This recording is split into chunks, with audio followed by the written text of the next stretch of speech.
Donc bonjour à tous, on se retrouve pour un autre webinaire Grayscott sur l'école Grayscott. Donc là, l'idée c'est qu'on va faire un webinaire sur SQL. Cette école donc elle aura lieu du 1er au 12 juillet 2024. On va parler d'architecture CPU et GPU, on va parler de précision, de profilage, profilage mémoire, profilage de calcul, avec du C++, du Rust, du Fortran, du Python. On va faire du SQL, donc typiquement aujourd'hui, du NVC++, du CUDA, du Eve, du NumPy, du Python, du NV Fortran, du OpenACC, du QNumerix, du Legate, du TensorFlow, enfin voilà, beaucoup, beaucoup de technologies différentes. Et du DPC++ aussi. Dans cette école, vous avez trois modalités d'inscription. Donc la première, c'est une inscription vraiment en présentiel à Annecy, au lab. Donc là, vous avez accès aux professeurs pendant toute la durée de l'école, donc pendant 2 semaines. Il y aura aussi une session, une journée bootstrap, donc où vous allez pouvoir venir avec vos questions et vos programmes que vous voulez optimiser, et on sera là justement pour vous aider à optimiser tout ça.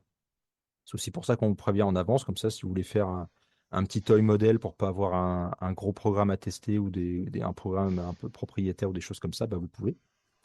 Ensuite, vous pouvez suivre en distanciel sur des sites satellites. Donc là, pour l'instant, il y en a quatre qui sont officiels. Donc on a, si je dis pas de bêtises, donc on a Le Criant, Roméo, Marseille, donc ça va être le CPPM ou le gros centre qui est à côté, mais ils sont en train de voir comment faire. Et on aura le Cerfax. On a d'autres centres qui sont aussi en discussion, mais on ne va pas vous en parler tout de suite parce que pour le moment, c'est pas encore bon. Mais on aura potentiellement un centre en Belgique aussi et un centre potentiellement au Maroc, mais ça, c'est encore en discussion. Et la dernière modalité, c'est en distanciel, donc vraiment à la carte, où vous suivez en direct sur YouTube. Donc vous suivez ce que vous voulez, comme vous voulez. On va aussi mettre en place un système pour que vous puissiez poser vos questions dans ce cas-là. Mais là, vous n'aurez pas forcément accès à des ressources de calcul en plus, comme vous pourriez le faire avec des sites satellites ou directement au lab à Annecy. Et sur ce, je donne la parole à David et je vous souhaite un bon webinaire. Bonjour à tous. Programme du jour, parlons de SQL. Alors là, je parle de landscape. Ça fait quelques années que je m'intéresse au fait d'écrire du code à la fois parallèle et portable et pas trop lent. Donc c'est un peu dans ce contexte-là que va se placer le talk et en parlant plus particulièrement de SQL, mais c'est de discuter un petit peu de comment il se place par rapport aux concurrents ou de ce qui a pu exister avant. Et donc, je vais faire commencer mon histoire en 2008 avec l'apparition d'OpenCL. Donc, OpenCL, la promesse, c'était vous écrivez un code qui sera vectorisé, accéléré potentiellement sur GPU et qui pourra être portable, quel que soit le matériel qui est derrière, CPU, GPU, voire FPGA, autre. Donc, bon, belle promesse, belle promesse. Alors après, un code OpenCL, ça ressemble à quoi? Alors voilà, déjà là, on commence à s'étouffer dès le début. Le kernel, c'est-à-dire la partie centrale du calcul, faut l'écrire sous forme d'une string. Alors c'est du C, hein, donc c'est du C, et le kernel, c'est une string. Alors il faut se taper les retours chariots, tout ça. Faut rajouter du underscore underscore kernel, global, des mots-clés magiques pour que ça marche. Ça fait moyennement envie, et puis on imagine vite que si le kernel est un peu lourd, écrire ça sous forme d'une string, c'est pas super limpide. Alors après, à quoi ressemble un main OpenCL? Et alors là, je parle d'un main Hello World, hein, en gros, hein. Donc pour le Hello World, bon, alors là j'ai mis des petits points sur je prépare mes données. Ensuite, je vais faire un appel à getPlatformID pour savoir de quelle plateforme je dispose sur la machine sur laquelle je suis en train de tourner. Donc je précise au passage qu'il y a déjà dans l'idée que j'ai écrit mon code, puis ensuite je vais l'exécuter quelque part, et là le début de l'exécution du code, c'est de découvrir ce à quoi il a accès. Donc là il découvre quelle plateforme il a accès, ensuite on demande quel est le device, donc le device c'est le GPU quand il y en a un, et il peut y en avoir plusieurs, et c'est aussi éventuellement le CPU en tant qu'unité de calcul est présenté comme un device. Je crée un contexte, me demandez pas ce que c'est, j'ai pas lu la doc. Je crée une queue qui se relie à ce contexte, qui va se relier à ce device, qui va se relier à cette plateforme. Je crée un programme, donc là c'est le create program with source, donc je vais lui donner la string où j'ai écrit mon kernel et il va en faire une sorte de ce qu'ils appellent là dans OpenCL un programme. Ensuite c'est moi qui dois lui demander CL build program. Donc je donne l'ordre de compiler. Donc là on compile au vol. On est en train de s'exécuter sur la machine cible et là on lui dit compile-moi le kernel par rapport au device que je suis en train d'essayer d'utiliser. Une fois que je lui ai demandé la compile, c'est toujours pareil. Là, je récupère les codes d'erreur, mais idéalement, il faudrait les traiter. Je lui dis, fais-moi un kernel à partir de ce programme que tu viens de compiler. Voilà, là, ouf, ça y est, on a un kernel. Après, préparation des entrées-sorties. Donc, je vais créer à partir de la zone mémoire où j'ai éventuellement préparé des données. Je dois commencer par faire un buffer d'input, buffer d'output. Je continue. Je dois envoyer les données sur mon device, hein. Donc ça, si vous avez écouté la semaine dernière, bon, quand on utilise un GPU dit discret, en général, il a sa propre mémoire et il faut commencer par envoyer les données.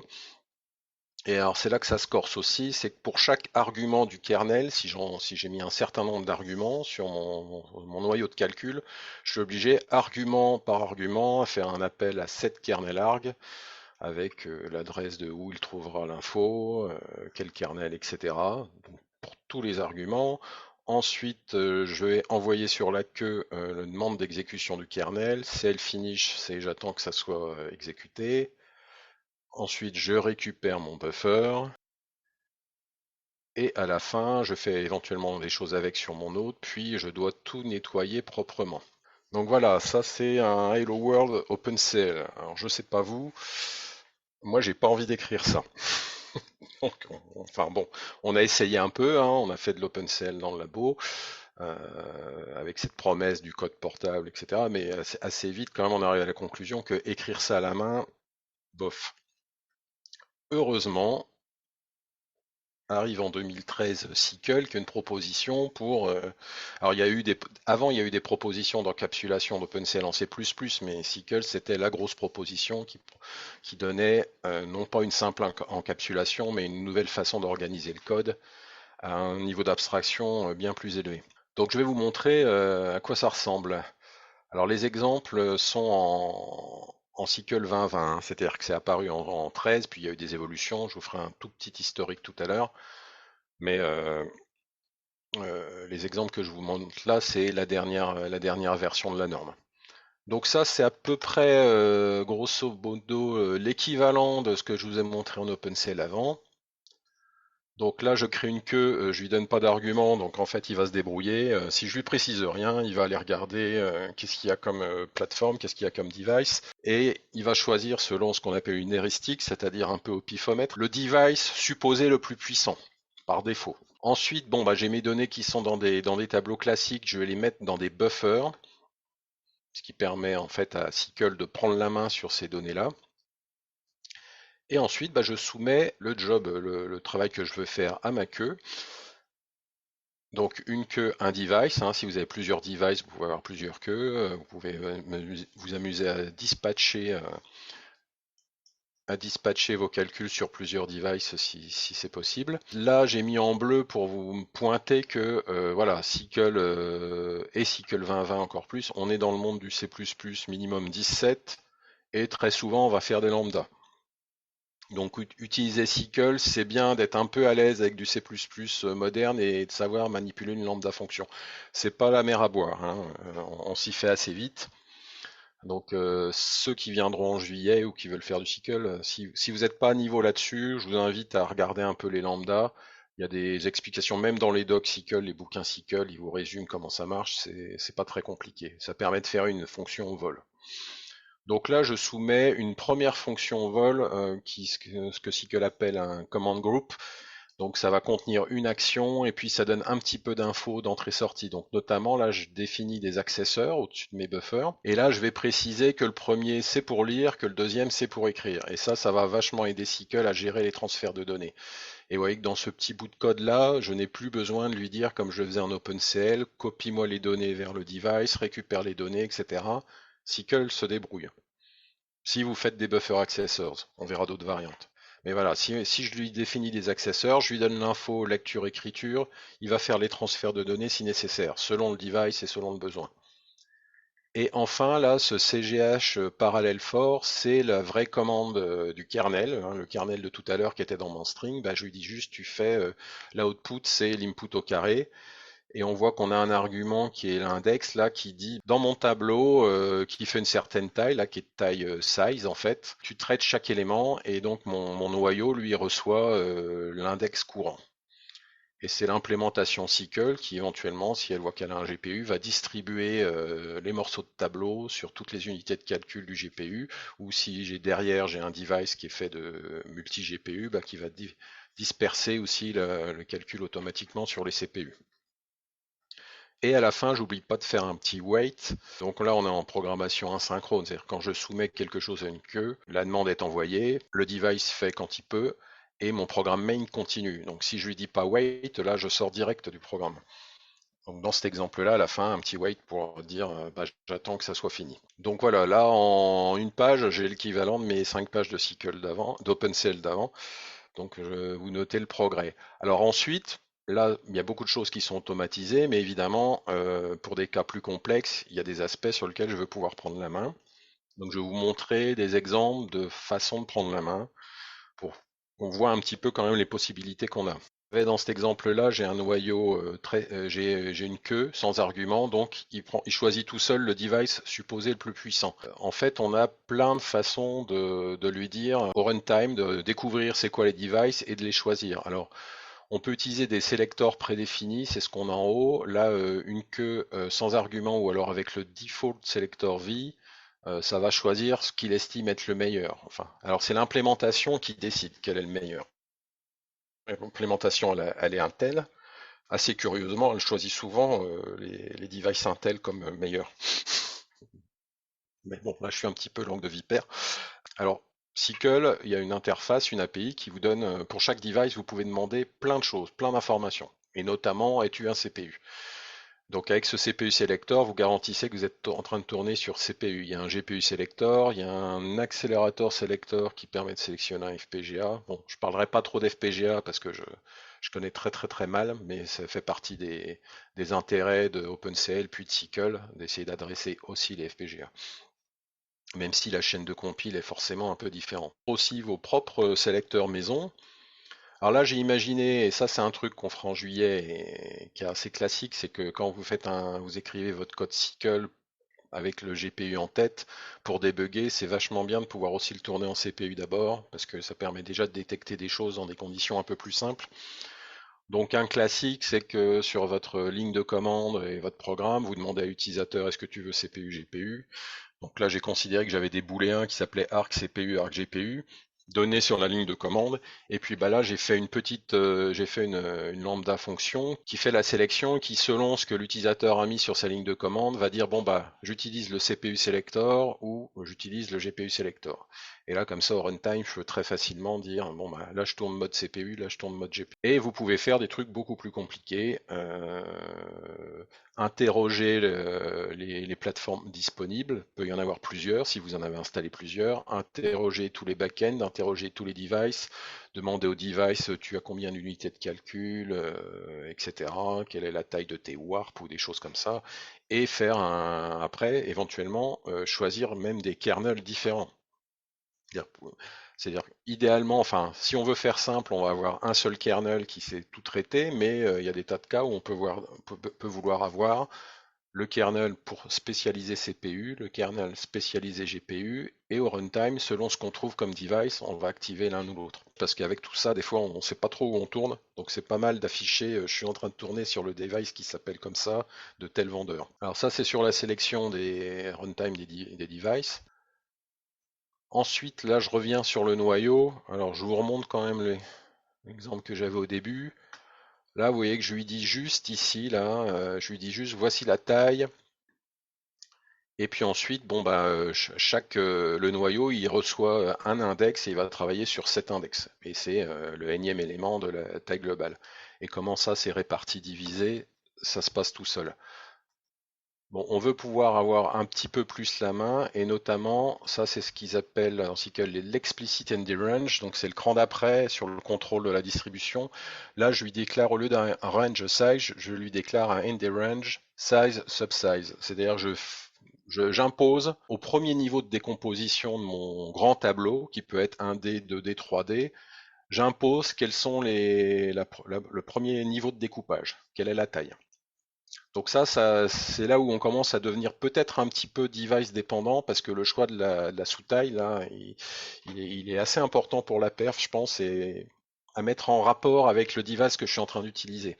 Mais ça peut être une chose que vous voulez faire. Donc dans ces cas-là, c'est ND-range. Au lieu d'avoir un index, je récupère ce qu'ils appellent un item et je peux lui demander à la fois l'indice global de l'élément courant sur lequel je veux pouvoir travailler, ou je peux lui demander l'indice local, c'est-à-dire l'indice au sein du sous-groupe de taille subsize. Bon là dans mon exemple je fais un truc très très simple donc je me sers que de l'indice global mais vous pouvez faire des choses avec l'indice local aussi.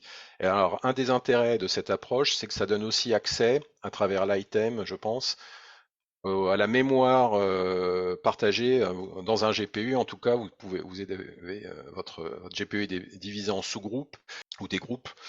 Ils ont une Workgroup. mémoire, un workgroup, voilà. Ils ont une mémoire locale rien qu'à eux dans laquelle ils peuvent échanger des choses. Donc, si vous avez besoin d'accéder pas seulement à la mémoire globale du GPU, mais aussi à cette mémoire locale au workgroup, vous ferez un ND-range et vous aurez accès à cette mémoire partagée plus locale. Donc ça, c'est la façon avancée en fait de distribuer mon cœur et de pouvoir faire des choses un peu plus pointues. J'en dirai pas plus là-dessus. C'est juste pour vous donner un avant-goût de ce qu'on peut faire. Alors la deuxième grande question, notamment quand on est en GPU, c'est comment j'échange mes données. Donc là, je vous avais montré un exemple avec des buffer accessors. À partir de SQL 2020, on a aussi la possibilité d'utiliser ce qu'ils appellent la Unified Shared Memory. Et en gros, ça veut dire une logique plutôt de pointeur. Et c'est assez pratique parce que c'est également très implicite, les copies restent implicites et ça ressemble à des pointeurs, ce qui fait que si je pars d'un code existant qui faisait des malloc, bah on va faire à la place, ce que je vous montre ici, c'est un malloc shared, un SQL malloc shared à la place du malloc qu'on faisait avant. Et ça va créer une mémoire, ça va me renvoyer une adresse, et une adresse que je peux utiliser à la fois dans le code hôte ou au sein du code kernel. Et derrière, la copie, ça se passe tout seul avec des histoires de page fault automatique, c'est-à-dire que si à un moment, à travers cette adresse, le code kernel a besoin d'une donnée et que cette donnée n'est pas présente sur le device, ça va déclencher une mécanique de type système d'exploitation, page fault, etc. Et ça va aller chercher automatiquement les données sur l'hôte et les dupliquer. Et de la même manière, si l'autre à un moment a besoin d'une donnée et qu'elle est sur le device, ça va déclencher la copie inverse. Donc ça permet très facilement d'adapter des codes existants, ça gère les copies automatiquement, et donc c'est très simple, mais c'est pas forcément au top de la perf parce que vous voyez que par rapport à avant, j'ai plus de notion de quand est-ce que j'écris ou quand est-ce que je lis une donnée à travers un pointeur. Donc c'est le système automatique de fault derrière qui gère et qui anticipe pas forcément ce que je vais faire et qui est donc pas forcément optimal sur la gestion des transferts de données. Donc si on veut pousser un cran plus loin, tout en restant dans le monde des pointeurs et de la Unified Shared Memory, à ce moment-là, on va faire de la copie explicite et on va utiliser malloc device. Donc là, malloc device, je crée une zone mémoire sur mon device qui n'est pas valable du côté de l'autre et je vais déclencher explicitement moi-même les copies. Alors là, j'utilise la méthode même copie sur la queue. Je pourrais faire un submit qui fait un même queue, mais là, on a un raccourci. Et donc, ben, avant de soumettre mon travail et puis après l'avoir soumis, je vais demander une copie. Là, alors, on a d'abord cible source. Donc, je prends mon input qui est sur l'hôte et je le copie sur la mémoire qui a été allouée sur le device juste avant. Ensuite, je soumets mon calcul habituel. Là, je suis revenu à des index et un range classique, simple. Et quand j'ai terminé, je vais faire la copie inverse depuis la mémoire du device vers la mémoire de l'hôte. Alors là, j'ai rajouté, après chaque commande, je rajoute un petit point wait pour dire attends que ça soit fini. Parce que les queues, par défaut, si je leur dis rien, je peux soumettre plein de jobs et elle peut les ordonner comme elle veut en fait. Selon le device, selon les besoins, elle va pas forcément les faire dans l'ordre où je les ai demandés. Donc là, si je veux que ça passe, je suis obligé après mon même copie de mettre un wait, après mon submit de mettre un wait, après ma troisième copie de mettre un wait. Alors le submit et le parallèle for notamment, ça, ça marche sur du parallélisme de données où le calcul sur un élément est complètement indépendant du calcul sur un autre. Ça parallélise. Après, au niveau du dessus, en général, dans un programme, j'ai un certain nombre de tâches comme ça à exécuter. Bon, bah, ça va être à moi un peu de les organiser. Et vous voyez que si je les mets dans une queue directement, lui, il peut les faire dans le désordre. Donc, on fait du wait, ce qui sérialise, ce qui n'est pas forcément très bon. Mais c'est un peu pénible là, notamment dans un cas très très simple, de mettre des waits à chaque fois. Donc ce qu'on peut faire dans ces cas-là, c'est qu'on va déclarer la queue comme étant in order. C'est-à-dire que je lui impose, hein, donc là c'est un argument supplémentaire que j'ai mis à la création de la queue, je lui dis, à chaque fois que je te donne quelque chose à faire, tu le fais dans l'ordre. Donc là, j'ai plus besoin du wait après mon premier copie, ni après le submit, ni après le deuxième. Je peux enchaîner comme ça plein de choses. Par contre, un petit wait quand même à la fin, parce que ça reste asynchrone, c'est-à-dire qu'à chaque fois que je donne quelque chose à la queue, ça passe à la suite. Et puis, ça va sortir de mon main si à un moment, j'attends pas en lui disant j'ai fini. Mais par contre, avec ma queue qui est in order, j'ai la garantie qu'il fera, quand il aura le temps, il fera d'abord le même copie, puis le noyau avec son parallèle fort, puis le même copie de retour. Alors évidemment, là c'est un cas trivial. Dans un vrai gros programme où j'ai beaucoup de tâches comme ça et à enchaîner, à combiner avec un graphe de tâches qui peut être plus complexe, j'ai besoin d'une mécanique plus élaborée pour dire qui doit attendre qui. Notamment, je peux même avoir plusieurs queues qui s'attendent les unes les autres. Donc dans ce cas-là, on va utiliser plutôt ce qui s'appelle les SQL Events. Et c'est assez simple aussi, enfin en tout cas sur le papier, après faut faire le task graph correctement et pas se gourer sur qui dépend de qui. Mais à chaque fois que vous donnez un ordre, que vous soumettez une command group à une queue, il va vous retourner un event. Et si je le récupère, là c'est E1 sur le premier même copy par exemple, je peux le déclarer comme une dépendance sur une autre action group. Donc là, quand je soumets mon calcul parallèle, je lui précise également, avant de faire le parallèle fort, je lui précise que ça dépend de l'événement E1 et que donc ça doit attendre que le même copy est terminé. Et là, de la même manière, là, je vous ai mis le deuxième même copy, je l'ai défini comme un action group, et je commence, avant de lancer le même copy, je commence par lui dire que ça dépend de l'événement 2, qui est celui qui fait le calcul parallèle. Donc là, je reste dans mon exemple très simple, mais vous voyez qu'on peut avoir plein de tâches et puis avoir des dépendances beaucoup plus élaborées sur qui dépend de qui. J'en profite pour vous glisser que à chaque fois qu'on fait un submit, c'est un action group, que dedans il doit y avoir une seule action de type parallèle fort. Donc en général, l'action group, c'est un, je définis des dépendances, deux, je définis mon parallèle fort, par exemple, que je vais exécuter.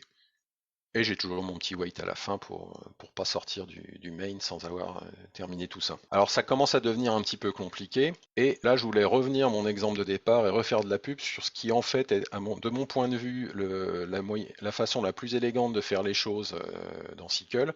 Surtout si vous commencez un nouveau programme. Bon, c'est vrai que si vous partez d'un problème existant, je prends mes mallocs, je fais des malloc shared, ensuite j'évolue progressivement.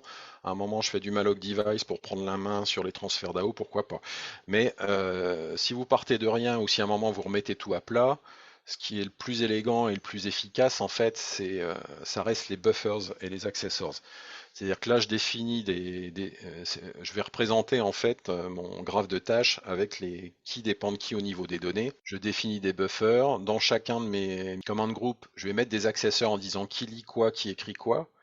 Et en fait, ça va générer automatiquement les dépendances de façon adéquate. L'algo, l'implémentation derrière, elle peut déduire en voyant qui sont les tâches, qui lit où, qui écrit où, déduire dans quel ordre ça doit être fait et mettre les dépendances comme il faut. Et ça reste la façon d'exprimer votre calcul de plus haut niveau et de plus efficace. Parce que comme il connaît le read-only, le write, etc., il peut faire les transferts vraiment au bon moment de façon plus efficace que le malloc shared qui repose sur des fautes de page pour faire ses transferts. Je m'arrête là sur la technique. Pierre m'a dit, oh là là, ça va être trop technique.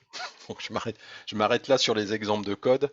Maintenant, parlons un petit peu du contexte et de ce qu'il y a derrière le rideau. Alors je vais commencer par un petit peu d'historique sur Sickle. Voilà, donc au départ c'est une boîte, c'est des Écossais de Codeplay qui l'ont proposé en 2013. Ça a été confié, la standardisation a été confiée ensuite au Chronos Group qui fait aussi OpenCL, donc il y a une logique. Donc quelques dates, bon à un moment il y a l'intégration de Intel essaye d'intégrer, enfin vient pour intégrer ses FPGA.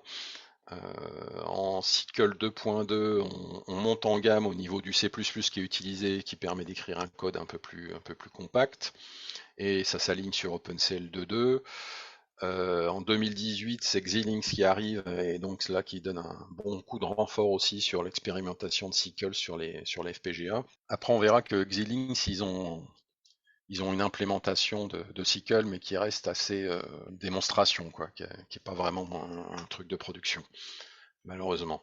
2020, bon bah c'est la grande dernière version de Sickle, et un des grands changements là, c'est de dire bon bah on arrête d'avoir, parce qu'au départ l'esprit de Sickle c'est d'avoir OpenCL derrière, et puis à un moment ils se sont rendus compte que pourquoi il liait que à OpenCL, et notamment on peut se faire ce qu'ils vont appeler des back-ends qui font du CUDA.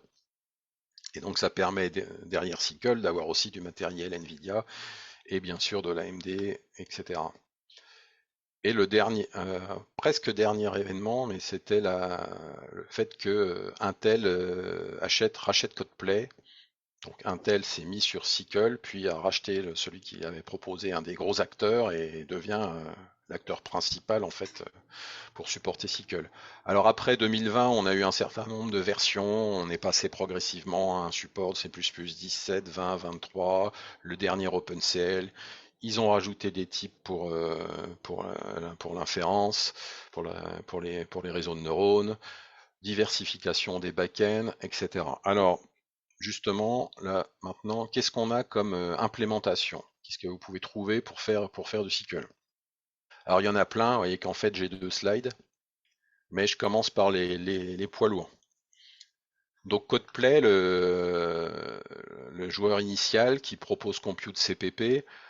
Alors bon, il est encore dans le graphique qui est disponible sur le site Sickle, mais maintenant Codeplay ayant été racheté par Intel, Compute CPP, je crois que j'ai lu, je sais pas si c'est vrai, mais que ça s'arrête en fait à Sickle 1.2, et que bon bah maintenant Codeplay il joue avec Intel et sur le compilo Intel pour faire du Sickle qui est DPC++. Faut savoir que aussi tout ce qui a été mis, toutes les grandes nouveautés de Sickle 2020 étaient souvent des propositions d'Intel en fait, qui les avaient pré-implémentées.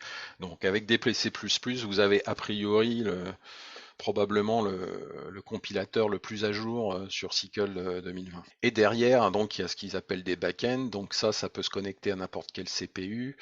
Ça peut se connecter à Level 0 pour les GPU d'Intel, ça peut se connecter à de l'AMD, à du Nvidia via CUDA, et à tout ce qui est derrière OpenCL bien sûr.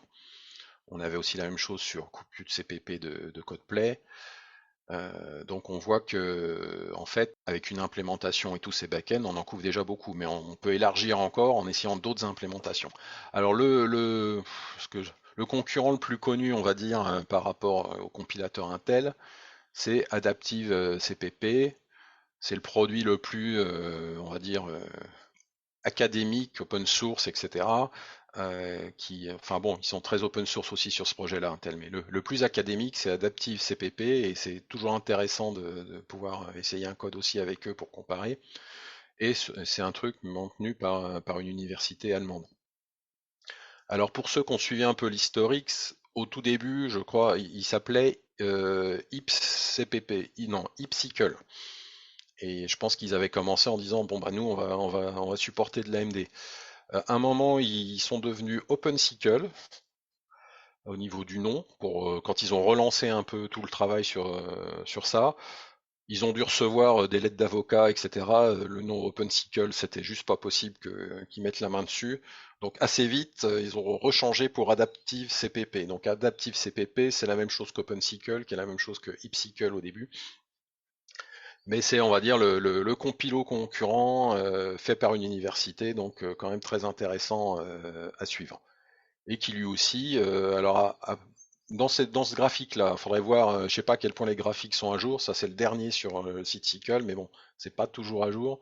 Vous voyez qu'ils font du CPU à travers OpenMP, ils font de l'AMD à travers l'API spécifique d'AMD, ils font de l'Intel à travers l'API bas niveau, le back-end à la Intel qui s'appelle Level 0, et ils font du NVIDIA avec CUDA, donc ils ont aussi un support assez large. Alors derrière ces poids lourds-là, on en a plein d'autres parce que bon bah c'est fait pour, donc c'est d'autres implémentations avec d'autres backends qui peuvent vous permettre de tester d'autres matériels. Donc il y a des gens qui bossent pour pouvoir tourner sur à travers Vulkan. Huawei, ils font des choses, je sais pas, je vois en plus que c'est marqué DP, C++ Fork. Donc un point à noter quand même, c'est que, et je le redirai, c'est qu'Intel, ils ont quand même là joué à fond la carte de l'open source, de la distribution de leur code, etc. Donc des PC++ à des forks. Celerity qui fait du MPI, Tricycle c'est l'implémentation de... C'est marrant, ça apparaît pas trop là, mais a priori, je vois qu'il y a un logo AMD, ce qui est très curieux, mais a priori Tricycle, c'était l'implémentation assez un peu expérimentale et preuve de concept de Xilinx, en tout cas au Xilinx départ. c'est AMD maintenant, je pense que c'est pour ça. Ah, c'est pour ça, Xilinx AMD. Oh là là, je m'y perds sur les rachats. Et ça s'appelle Tricycle parce qu'en fait c'est un jeu de mots très français pour dire tricycle parce que Monsieur Cycle chez Xilinx c'est un breton, c'est Ronan Kerviel, d'où le tricycle. Vous avez motorcycle, encore un jeu de mots. Bah, avec cycle on peut en faire plein. Là je retiendrai les autres, je les connais pas du tout. Mais on voit que par exemple NeoCycle, bah, c'est pour tourner sur du NEC, donc sur des, ça c'est plutôt une initiative japonaise pour tourner sur du hardware japonais. Donc, en résumé, il y en a plein, mais vous avez deux poids lourds maintenant qui sont Intel avec CodePlay et Adaptative CPP qui se défend. Alors ça, c'est juste un petit truc. Alors on va me dire que tous les compilateurs sont compliqués. Moi, je suis facilement impressionnable de ce côté-là, et donc ce qui se passe dessous, quand vous compilez, c'est chaud, de mon point de vue. Et ce qu'il faut retenir, c'est qu'il y a toujours cette idée qu'on avait déjà dans OpenCycle de faire de la compilation au vol. Donc en fait, quand vous passez votre programme, donc il y a quand même cette idée aussi d'un code source unique, où il y a à la fois le code hôte et le code du noyau. Et donc mon fichier, quand je le donne au compilateur, en fait, il va découper la partie haute, faire un point haut à l'ancienne, et puis il va aussi pré-traiter le noyau dans une représentation intermédiaire. Éventuellement, alors ça c'est une des possibilités, je connais personne qui l'a testé, mais on peut aussi pré-compiler ça c'est peut-être particulier à des PC++, je sais pas si on peut le faire en adaptive CPP, pré-compiler le noyau pour certaines cibles si on sait sur quoi on va tourner plus tard pour gagner du temps. Et puis sinon, bah il y a toute une mécanique pour dans votre point haut avoir à la fois les choses précompilées et les représentations intermédiaires pour qu'au moment de l'exécution, éventuellement, il y ait une phase compilation just in time ou que ça utilise des choses que vous auriez une version du noyau compilé avant et qui conviendrait sur le device où vous êtes en train de tourner au moment de l'exécution. Bref, il y a un peu de choses derrière. Alors, petit focus quand même sur Intel. Donc là, je parlais de DPC++. En fait, DPC++, c'est le nouveau compilateur d'Intel qui est dans l'environnement LLVM et qui est au sein d'un projet d'ensemble que Intel appelle OneAPI, qui est arrivé en 2018, enfin qui a été annoncé en 2018, le Base Toolkit est arrivé en 2019. Ils sont donc en fait vraiment investis corps et âme dans Cycle. Ils sont à l'origine de beaucoup de nouveautés qui ont donné droit à la version 2020 de Cycle, qui coïncide avec le OneAPI 1.0. Je note aussi en 2020 l'arrivée du DevCloud, ça c'est un truc sur lequel vous pouvez donc tester à distance, ouvrir un compte et tester à distance vos projets sur des machines à eux. Ils ont défini leur Level 0 API, qui est un peu au même niveau qu'OpenCL et qui permet de brancher du matériel Intel. Ils ont supporté AMD Nvidia, notamment avec l'aide de Codeplay, qui a fait les plugins pour faire ça. 2022, élargissement du support à ARM RISC-V. Et 2023, là, c'était vraiment genre en décembre, la grosse annonce dont on ne sait pas trop ce que ça va donner, mais ils ont toujours joué donc l'open source et ils ont même décidé de confier tout ce qui est OneAPI, en tout cas l'aspect CIF, à une fondation qu'ils ont appelée la Unified Acceleration Foundation et qui va être gérée non plus là par Chronos mais par la Linux Foundation. Donc ça c'est une annonce très récente, je sais pas trop ce que ça donnera, l'avenir nous le dira. Et donc, un des intérêts, c'est pour ça que je vais faire un petit zoom quand même sur OneAPI, c'est que c'est tout un écosystème. C'est-à-dire, l'idée, c'est de faire j'imagine, l'idée, c'est de faire quelque chose qui fasse le pendant à CUDA et tout ce qu'il y a autour, parce que CUDA, c'est pas seulement la carte, c'est aussi toutes les librairies que Nvidia fournit au-dessus.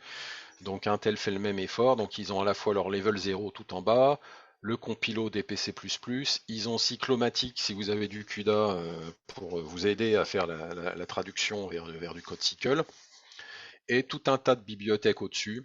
Le truc de base, donc OneDPL, c'est l'algorithmie basique, le package pour les maths, le machine learning et le deep learning, forcément, etc. Donc l'idée, c'est vraiment de fournir toute une pile à quelqu'un qui voudra essayer de faire quelque chose d'un peu plus portable que du CUDA et pas être enfermé sur le matériel Nvidia. Là, j'ai pas d'avis sur les bibliothèques, je les ai pas trop utilisées, hein. Je sais pas à quel point elles fonctionnent bien. Alors là, je voulais vous faire un petit retour ciblé sur Cycle. Est-ce que ça prend dans mon domaine à moi, qui est la physique des hautes énergies? Et on voit que bon, bah, bien que Cycle était bien développé, il y a eu le gros investissement d'Intel, mais tout n'est pas joué dans le choix de la solution logicielle pour faire du code portable. Parce que bon, nous, on est dans une communauté où on utilise beaucoup de systèmes depuis longtemps, notamment il y a eu beaucoup d'investissements sur Cocos, donc les gens lâchent pas forcément Cocos pour Cycle comme ça, il faut les convaincre. Alors ça, c'est un effort qui avait été fait. Alors c'est un groupe américain, donc dans la communauté physique des particules, qui avait un peu cherché qu'est-ce qu'on peut utiliser comme solution de portabilité et qu'est-ce qui marche sur quel matériel. Donc là, c'est le projet s'appelle EPCCE si ça vous intéresse. Donc ça, c'était l'état des choses en mi-2023, je dirais.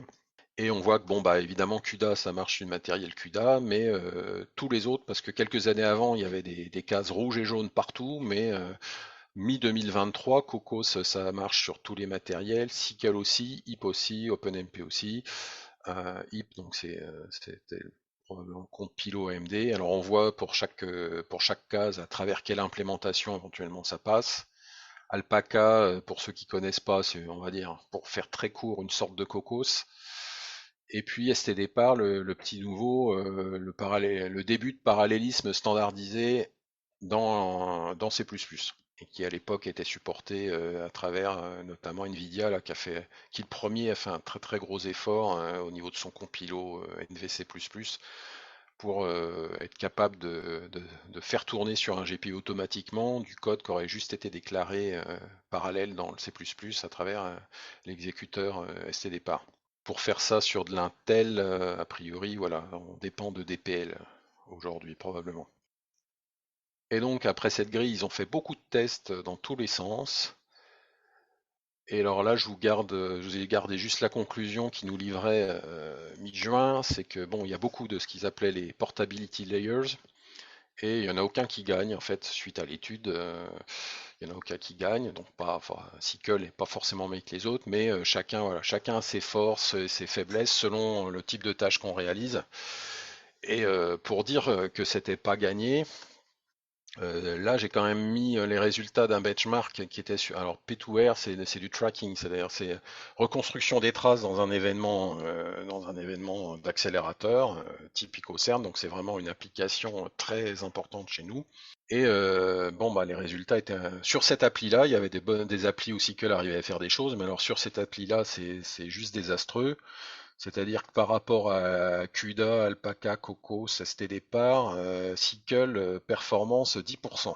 Et alors côté, ça c'est sur du matériel Nvidia et sur du matériel AMD, par rapport à HIP, Alpaca HIP, Copos HIP, SQL HIP, 3% de performance. Hein, l'échelle est logarithmique. Autant dire, ça marche pas.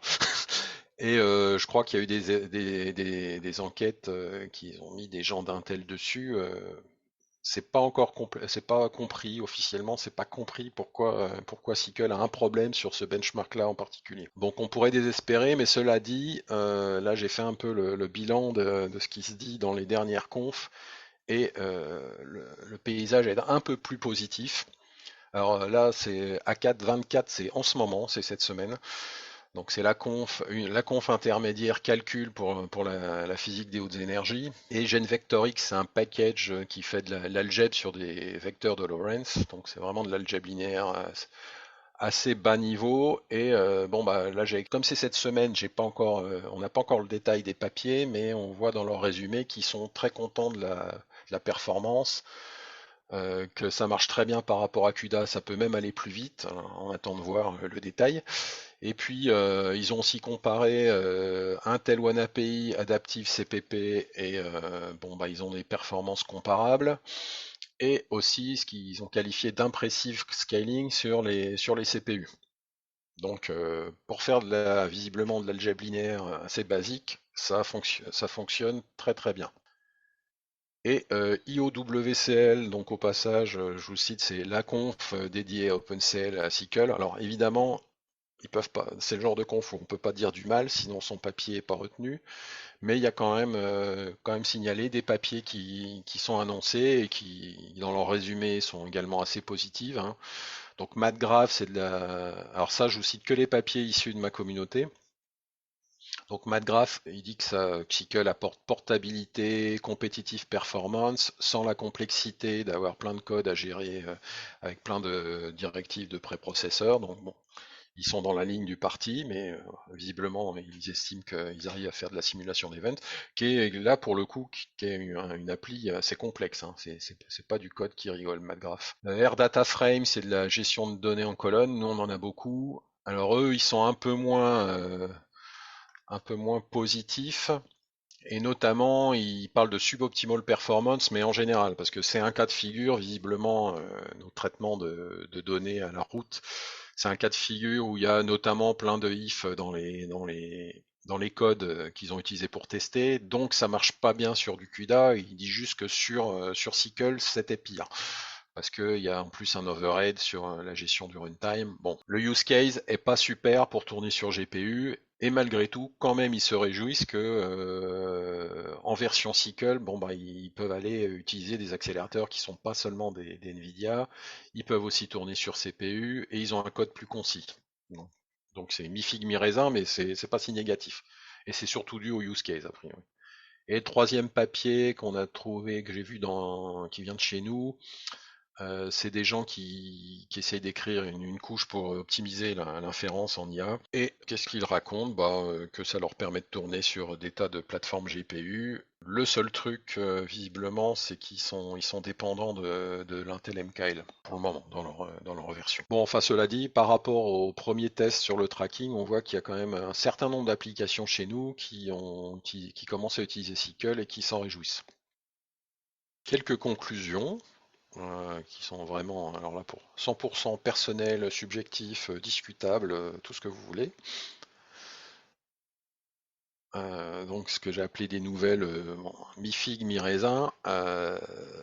Effectivement, on a un user code plus léger avec moins de choses, notamment si on se rappelle de ce qu'on faisait en OpenCL. Bon, derrière le rideau, l'installation des implémentations de SQL, de leur back-end, la chaîne de compile, d'exécution, etc. Ça peut être compliqué. Là, notamment par rapport à l'école de juillet, ben, on va essayer de vous offrir plusieurs plateformes où vous pourrez avoir du SQL le plus possible préinstallé ou des images Docker qui vous permettent de le faire. Bon, ça va être du travail hein, de préparer ça. Un des points compliqués aussi, c'est debugging, profiling des applis. Bon, si vous êtes en tout Intel, du hardware jusqu'à l'implémentation et tout en One API, évidemment, Intel va vous donner des outils qui vont bien. Si vous rajoutez dans la boucle du matériel non Intel, bah, vous aurez probablement besoin pour raffiner votre debugging d'aller chercher des outils d'NVIDIA ou d'AMD, et puis qui vont vous parler selon les concepts du back-end et selon des concepts NVIDIA, AMD. Et pour comprendre ce que ça veut dire dans votre SQL code, c'est à vous qu'il va falloir faire le travail mental pour traduire. Donc c'est pas forcément super léger, mais ça progresse. Alors j'ai quand même aussi pas mal de ce que je vais appeler des bonnes nouvelles. Donc bon, le panel, si vous avez un code SQL, le panel de matériel avec lequel vous allez pouvoir le faire tourner, si on regarde toutes les implémentations, tous les backends, il s'élargit vraiment. Vous pourrez tourner à peu près sur à peu près n'importe quoi. Bon, l'engagement d'Intel, il a quand même revivifié tout ça, hein. Quand c'était juste CodePlay et Xilinx qui faisaient des bricoles, ça avançait mais moins vite, hein. Là, Intel, il a mis un coup de boost. Et on peut dire qu'avec tout ce qu'il ajoute autour, bon bah l'écosystème SQL, il commence il est pas aussi balèze et au point, je pense, que celui de CUDA qui a quand même et qui garde une longueur d'avance, mais on commence à avoir quelque chose de comparable au niveau de l'offre. Si vous hésitez à porter sur SQL ou sur Cocos ou sur n'importe quel système de performance portable, n'hésitez pas. De toute façon, porter sur GPU, hein, nous, on a fait plein d'expériences. Ça oblige à repenser son code, à l'améliorer. Même si à la fin c'est pour tourner sur CPU, votre code sera meilleur. Donc, c'est pas d'hésitation. Et moi, je note pour finir que bon, les solutions, on sent qu'il y a quand même un effet d'ensemble et que on s'emprunte les bonnes idées et que tout ça, bon an mal an, ça converge. Donc c'est aussi un bon investissement parce que à la fin, ça va être de plus en plus puissant et facile. Là, j'ai retenu que Cocos et Alpaca, qui sont, on va dire, des bibliothèques d'un peu plus haut niveau que SQL, ils ont justement commencé à expérimenter des back-ends SQL. Alors eux, ce qu'ils avaient en tête, parce que Cocos et Alpaca, ça tournait déjà sur du NVIDIA et AMD, et donc ils rajoutent SQL dans le back-end pour avoir aussi les GPU Intel. A priori, c'est encore un petit peu expérimental, mais bon. Donc on va avoir maintenant, on a du SQL aussi dans Cocos. J'ai vu que dans Adaptive CPP, maintenant, ils ont fait beaucoup de pubs, notamment dans la prochaine conf, là, sur le fait qu'ils ont ajouté un support sur C++, STDPAR, donc ce dont vous parlait Pierre il y a quelques séminaires, et ils annoncent qu'ils ont des super perfs, genre les meilleurs perfs de la planète sur le support de ce standard C++. Donc bonne nouvelle. Et puis Cocos, c'est aussi eux qui fournissent le STD MDSpan qui sert d'implémentation de référence pour ces vues multidimensionnelles sur les tableaux de C++. Donc on voit qu'il y a quand même un mouvement d'ensemble entre la planète SQL, Cocos, les comités C++ et tout ce qui sort. Tout ça, ça converge et c'est bien. Alors en juillet, pour ceux qui seront là, on espère que vous serez là. Moi, ce que je vous recommande, c'est d'avoir, si vous n'êtes pas au point sur les C++ lambda, c'est mieux de les travailler un peu. C'est mieux aussi, alors on va essayer d'envoyer pas trop tard des tas d'instructions pour essayer de voir sur quoi on va tourner et pour vous prépariez vos setups SQL pour que il faut surtout pas que la séquence de juillet se transforme en 3 heures d'installation SQL.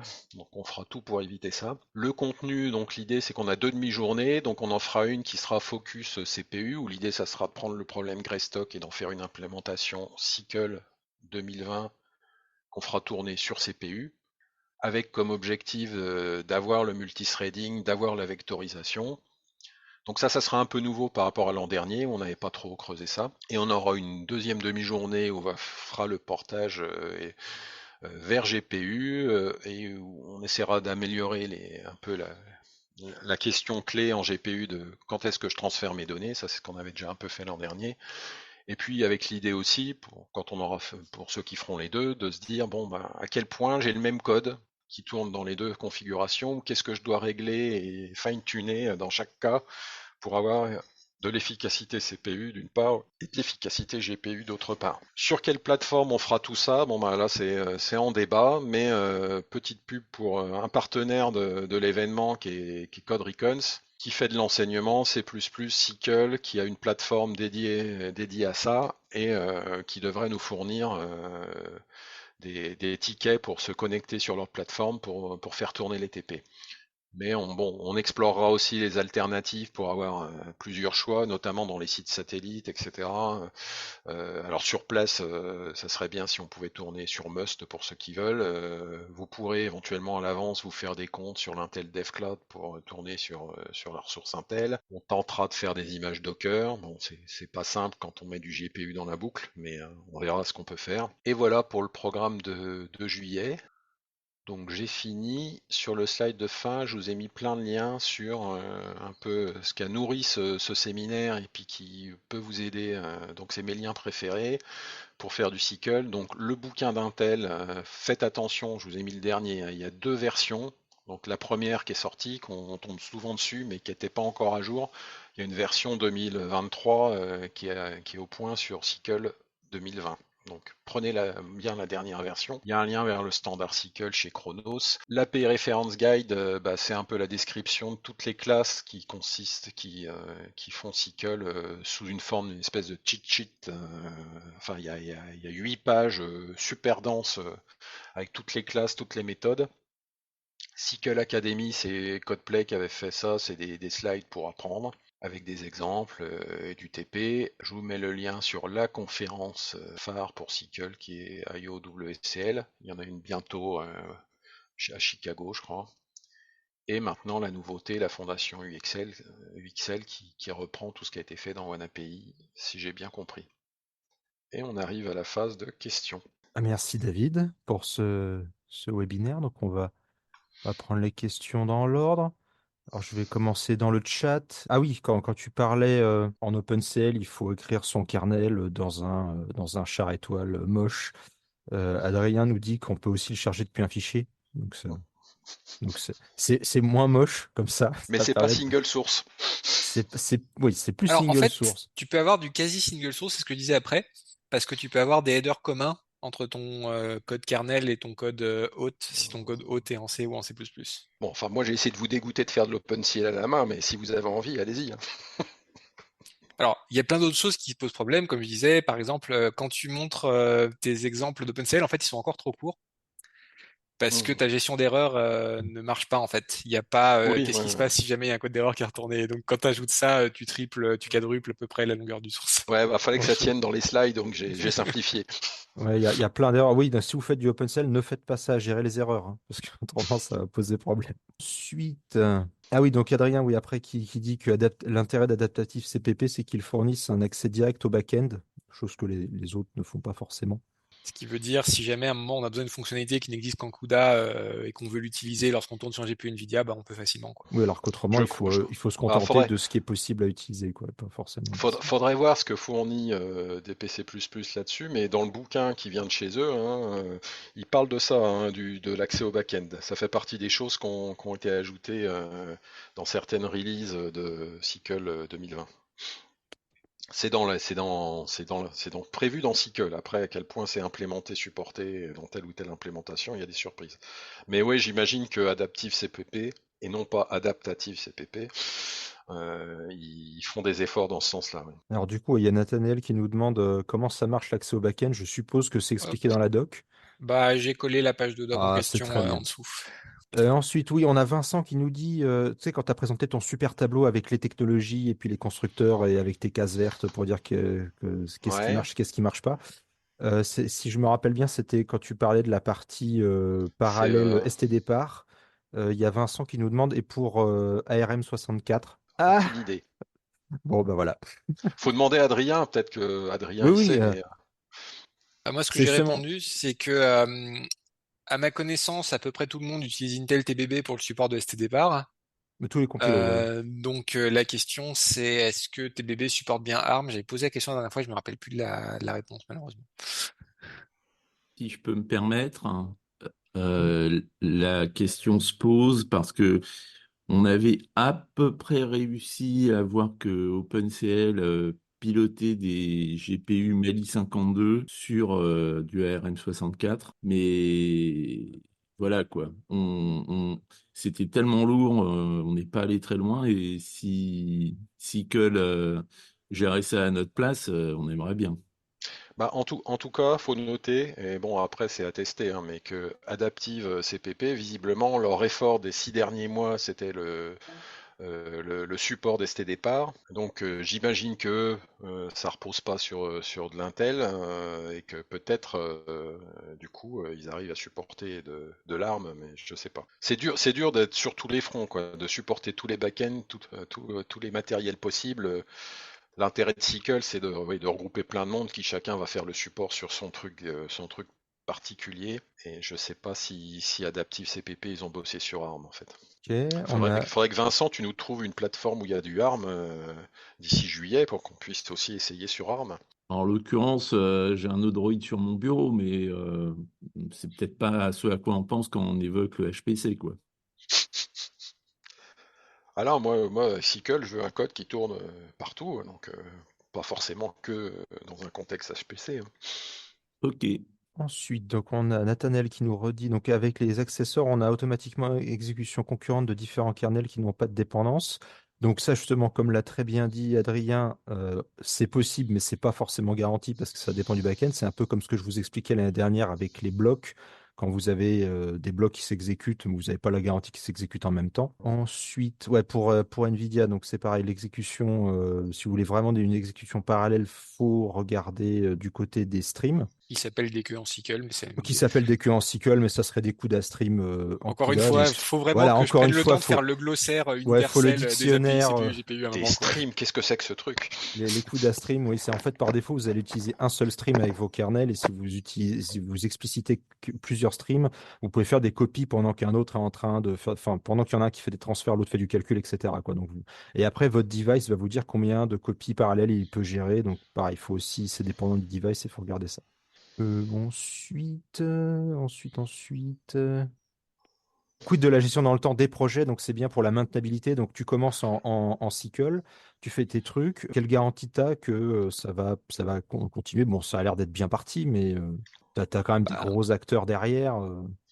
disons, le principal risque pour l'instant, c'est que ça reste très dépendant d'Intel à l'heure actuelle. Si Intel décide que finalement le GPU, ils en ont marre, comme ils en ont eu marre du Xeon Phi avant, je sais pas si le truc pourra continuer à tenir. Ça, C'est peut-être c'est la pour ça grosse qu'ils l'ont question pour moi pour peut-être l'instant. pour ça qu'ils l'ont confié à la Linux Foundation, j'en sais rien. C'est peut-être leur manière d'essayer de rassurer les gens par rapport à ça, parce que c'est effectivement la plus grosse question. Mais après, voilà, il faut des devs pour que ça tourne, quoi.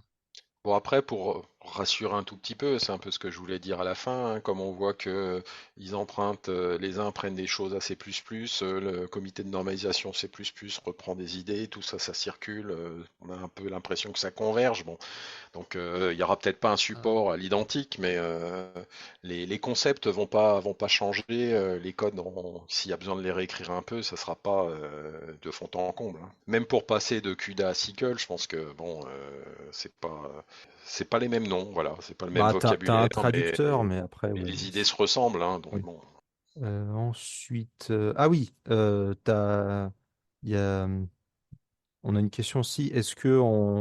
Là, t'as pas du tout parlé de Pragma à la OpenMP ou des choses comme ça. C'est Ah bah c'est pas dans l'esprit du truc, Oui, hein. c'est pas L'esprit du du tout dans truc, l'esprit du truc, on est d'accord, hein. c'est d'écrire du C++ qui ressemble à du C++ à peu près normal. Ouais. Et puis il y a une partie que le compilateur détecte parce qu'il voit le parallèle fort, il détecte que ça c'est un noyau, puis il va l'extraire et puis le compiler d'une manière différente. Mais l'idée c'est pas du tout de mettre des pragmas, hein. Oui, le problème des pragmas, c'est que ça dépend vraiment des compilateurs. Donc, pour le coup, si on veut être portable, c'est pas le tout d'être portable, il faut aussi être portable entre compilateurs, et ça, c'est pas forcément trivial. Ensuite, encore une question de Nathanaël. Peut-on générer et exécuter des kernels en runtime? J'avais pas trouvé cette fonctionnalité équivalent à NVRTC, donc le compilateur temps réel de NVIDIA. Je génère le code du kernel dans une chaîne de caractères que je veux compiler en runtime. Bon, bah ça, bah vas-y, je te laisse répondre. Non. Merci pour Après, cette je peux question. répondre si vraiment Euh, tu. bah, je peux imaginer que qu'il y a moyen de.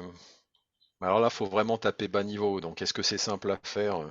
Je pense que c'est peut-être pas impossible parce que notamment, moi j'ai lu dans certains trucs que pour intégrer le code FPGA, bon bah le FPGA il a été précompilé ou quoi qu'on dise, utilise comme mot dans ce monde-là, il a été préparé avant et puis il est reglissé dans le binaire final en venant d'un autre monde, quoi. C'est pas du tout le compilo SYCL qui a fait la compilation de la sous-partie FPGA qui a été faite, qui a duré des heures avant et puis qu'il faut rebrancher. Donc, imaginez que on a une mécanique où on génère au vol un noyau qu'on compilerait en OpenCL et qu'on ramènerait après dans le système. Je sais pas, on demandera aussi son avis, Adrien. À mon avis, c'est techniquement pas impossible, ni interdit. Après, Oui, bah, Euh, il y a, ça va en être fait, costaud à il y a faire, des hein. choses, il y a des choses qui se font bah, en Vulkan, par exemple, ou même en OpenGL3, quand tu génères ton kernel à la volée, et ça se fait. Après, maintenant, les trucs un peu plus récents en termes de calcul, il y a Compute, il y a le projet Compute qui fait un peu de calcul en passant par Vulkan, et il fait ce genre de trucs. Mais après, c'est plutôt de la sorcellerie avec des représentations, Ouais. genre du SPIR-V, des choses comme ça. Donc, c'est quand même très, très Une bas autre manière niveau. de répondre, c'est de dire que moi j'ai jamais rien vu dans SYCL, la norme, les bouquins, etc., qui parlent de ça. Donc c'est pas hyper prévu. À ma connaissance, tout ce qu'on peut faire facilement, c'est avoir des paramètres de kernel qui sont fixés au moment de l'exécution. Donc ça, on se base sur le fait que la façon normale d'utiliser une API GPU, c'est de filer de la représentation intermédiaire au driver qui va la compiler en un programme pour le GPU. Et donc, comme il y a un étage de compilation à ce niveau-là, il y a un étage possible de spécialisation de code. En gros, on peut faire du contexte à l'exécution, quoi, entre guillemets. Sans que ce soit des paramètres de template qui doivent être donc tous générés à la compilation. C'est ça? Pour moi, ouais, c'est assez simple, hein, c'est genre détail de tableau, des choses comme ça, mais ça va pas permettre de faire des trucs extrêmement sophistiqués. J'ai dit constante entière, mais en vrai, si c'est comme un Vulkan, on peut aussi mettre des constantes flottantes. J'ai déjà fait ça dans le Grayscott Vulkan. Alors, on a Marc qui nous dit, David, je crois que tu as dit en gros, à un moment, beaucoup d'efforts ont été faits dans mon labo sur Cocos, et c'est difficile de les faire passer à SYCL. Pourquoi faudrait-il passer à SYCL, si j'ai Mm. bien compris, même si cela converge? Oui, oui, non, je suis pas, je suis pas accroché à ça.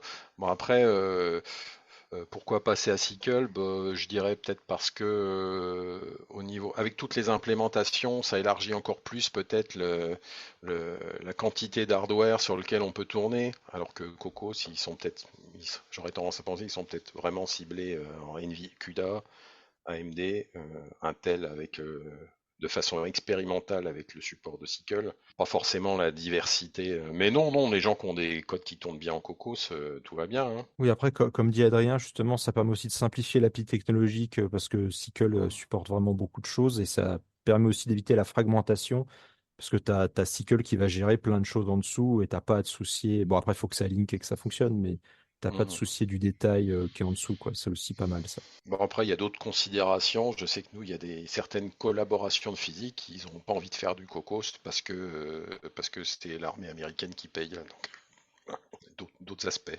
Oui, en gros, le problème qu'on avait déjà eu avec des gens du CERN, c'est qu'ils disaient, bah, en gros, Sandia, les gens qui développent Cocos, il y a écrit en gros sur la page d'accueil de leur page web, nous fabriquons l'arme nucléaire américaine, ça nous pose des problèmes. Parce que ça veut dire qu'indirectement, le CERN finance des travaux qui vont va indirectement contribuer à la fabrication de l'arme américaine, et normalement ils ont une politique de neutralité militaire, enfin voilà, c'est des questions à la con comme ça, quoi. Alors, pour l'offloading, j'ai des précisions. C'était sur OpenMP, il y a déjà des pragma target. Ah oui, bah enfin clairement, c'est SYCL, c'est une offre nouvelle qui est censée remplacer ou voire même s'appuyer sur OpenMP, mais sans qu'on le voit, quoi. Je crois que c'est Adaptive CPP dont on voyait que leur back-end pour CPU s'appuyait sur OpenMP, mais c'est pas nous qui allons écrire les pragmas dans le code. C'est le back-end qui fait le boulot, quoi. Là, l'intention, c'est vraiment quand même, j'écris un code C++ qui ressemble à du C++ ordinaire et je rajoute le moins possible de macros, de pragma et de choses comme ça. Même si derrière ça en fait. Alors, on a une autre question, Nathanaël. Si SYCL, c'est Intel maintenant, quid des perfs sur Nvidia et AMD? CF, la MKL qui limitait volontairement les perfs sur CPU AMD. Bah, ça, c'est pour ça qu'Adaptive CPP est un projet vachement important et que c'est important qu'il continue d'exister, quoi. Oui, ça fait un concurrent sérieux pour justement être un peu le C'est garde-fou que de eux, ça, ils quoi. sont pas directement financés par un fabricant de hardware, quoi. Non, tout à fait. Bon, c'est la présence massive à partir de je sais plus quelle année d'Intel a boosté le projet, mais du coup, il y a des gens qui font maintenant identifient SYCL à One API et à Intel, ce qui est pas tout à fait vrai non plus. Après, Intel, c'est les seuls qui fournissent plein de bibliothèques au-dessus pour faire le deep learning, ceci, cela. Ils se contentent pas de la couche SYCL, donc c'est aussi leur intérêt. Mais oui, oui. Et d'ailleurs, Coco, s'ils mettent du SYCL que parce qu'ils veulent le support des GPU Intel. Bon. Donc là, faut naviguer au milieu de tout ça. Mais je suis d'accord avec Adrien que c'est ça qui rend aussi Adaptive CPP très intéressant. Bah, du coup, moi, j'avais une petite question aussi au début quand tu nous as montré les ND range pour justement donner un petit indice de comment tu veux découper ton tableau parce que tu sais ce qu'il y a dans ton GPU potentiellement. Ouais. A priori, tu passes quelque chose du genre l'équivalent de la taille des blocs ou la taille des streaming du processeur pour l'aider à découper comme il faut. Je Mais, pense. J'ai pas trop pratiqué, donc mais du je veux coup, c'est un peu pas. ça l'idée. Mais en fait, comment tu fais pour choper cette information? T'as le Bah, détail de ce qu'il y a dans le GPU plutôt que juste le nombre de cœurs. ouais, T'as ouais, vraiment ouais. toute C'est l'architecture. un peu ce que j'ai aussi glissé au niveau quand je parlais des sélecteurs, hein. Qu'est-ce qu'il y a comme info? Est-ce que je peux tenter de trouver des choses là-dessus? Pof, pof, pof. La doc, c'est ça, en gros, hein, la doxicle.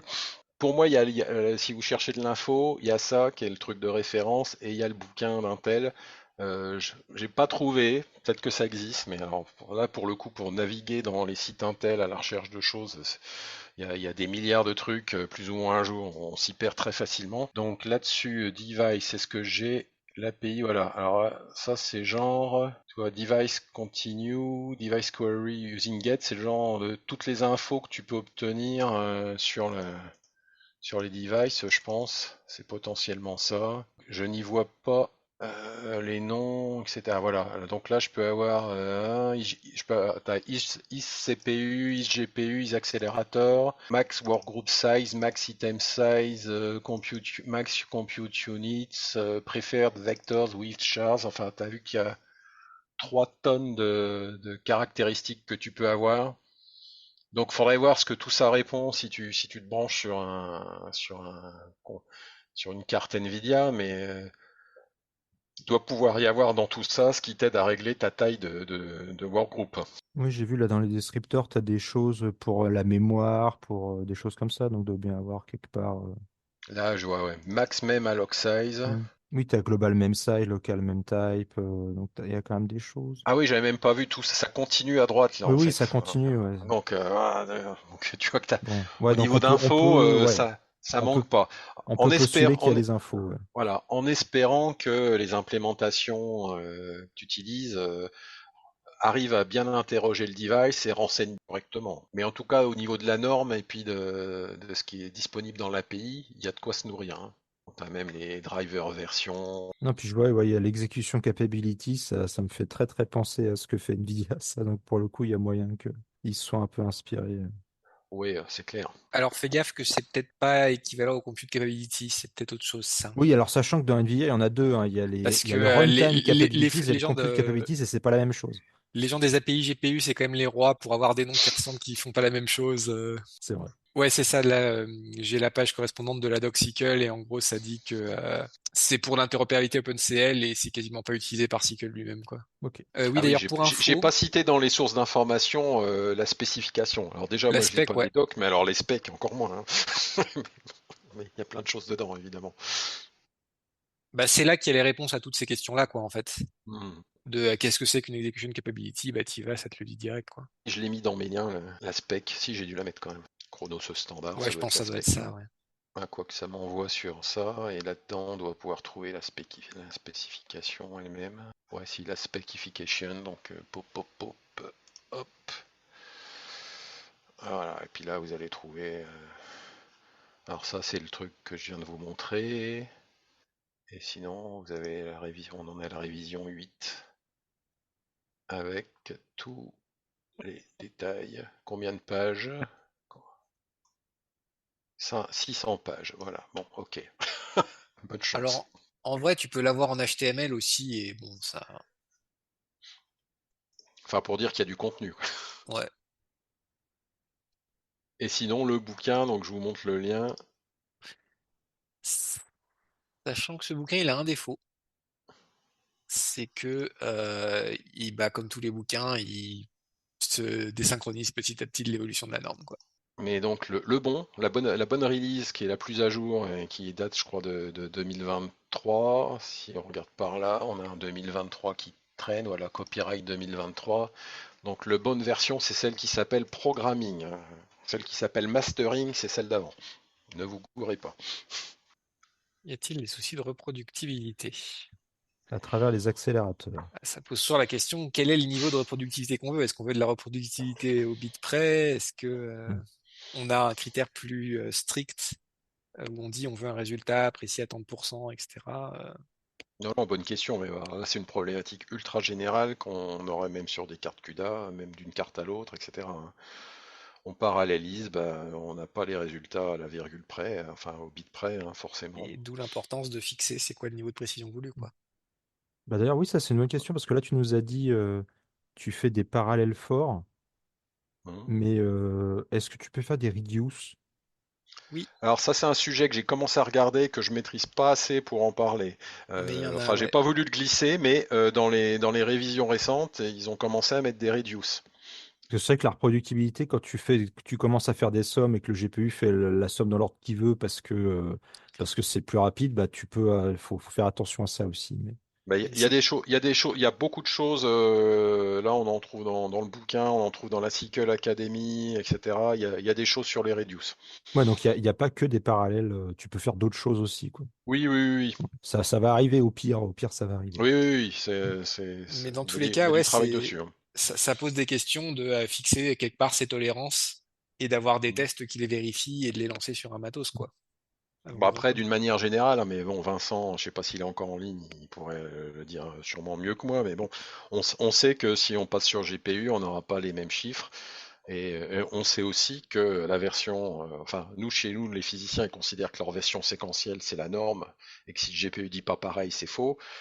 En vrai, non. En vrai, des fois, le GPU, il répond mieux, en fait. Oui, oui. Mais Mais même Ça, sur comme la norme a été CPU, la fixée, reproductivité au bit près, c'est un sac d'emmerde, hein. voilà, mais comme la norme faite par les physiciens qu'ils ont tamponné, validée, a été faite sur un CPU, si le GPU dit pas pareil, ils sont pas contents. ouais. Eh Non, ben, le on GPU est espère qu'on potentiellement juste en plus, c'est ça qui est fou. Mhm. on espère qu'on va en apprendre plus demain au forum ORAP sur la reproductibilité. Oui. Bien vu, bien vu. En théorie, j'y suis, ouais. Tous à Michel-Ange sur la reproductibilité.